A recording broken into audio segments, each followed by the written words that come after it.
student. Today we are going to start with the types of company. What are the types of company? The first one is private limited company, second one is public limited company, and the third one is one man company. So moving ahead with the three terms private, public and one man company, the important syllabus regarding 11th is only about private limited and public limited.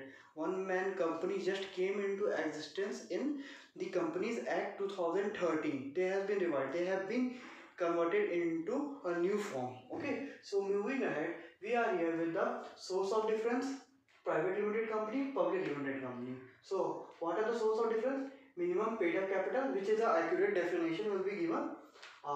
Transfer of shares, minimum members, maximum members, invitation of shares and securities. Okay. So moving ahead, what does a private limited company minimum paid up capital is? A company with minimum paid up capital of rupees 1 lakh is termed as a private limited company.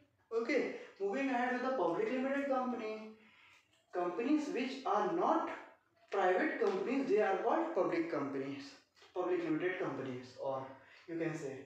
Okay, so which are not a private limited company, they will call as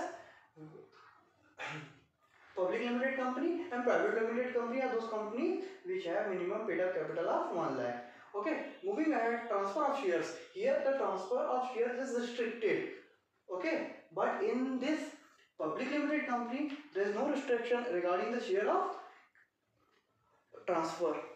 Okay, minimum members, there should be at least 2 members in a private limited company, where in the public limited company there should be 7 members. It is compulsory for it. Okay, if there will be no 2 members, then it will not be a private limited company. In public limited company, 7 members has to be there, since it's a big business.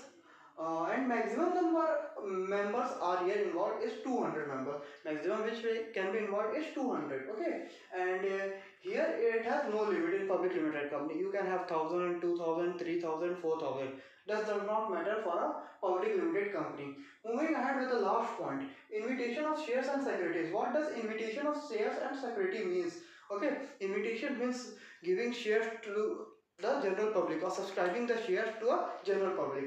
No permission is granted to them, the private limited company, but whereas public limited company, the government has given them permission regarding the invitation of shares and securities. This all were the important aspect of private limited company and public limited company.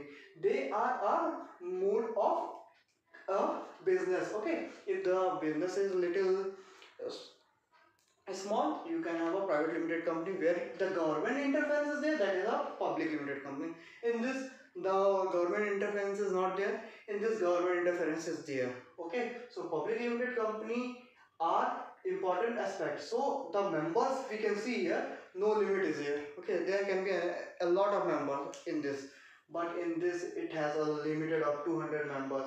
You cannot expand more than that. That's the rule of the government.